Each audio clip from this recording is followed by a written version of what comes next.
আরে আমার শের, এতদিন পরে কাকার কথা মনে পড়লো বুঝি? ওই হ্যানিকেন কাকা,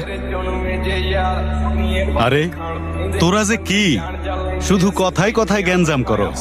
বুঝলাম রক্ত গরম, রক্ত আমাদেরও গরম ছিল।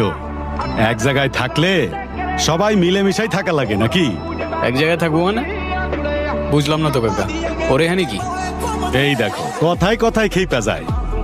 এই জনি, জি কাকা। তরে যেন আলতাবের সাথে আর গ্যাঞ্জাম করতে না দেখি। কিন্তু কাকা, কিন্তু আবার কি, আমার এলাকায় আমার আলতাপের কথার উপরে কোনো কথা চলে না। তো মান সম্মানটা তো দেয়া লাগবো। এরপরে যদি এটা নিয়ে কিছু হয় তাহলে কিন্তু আর কিছু কইতে পারবি না। আচ্ছা তুই এখন যা। হ্যাঁ হ্যালো, আরে এটা কোনো ব্যাপার হইলো? আমার আলতাপরে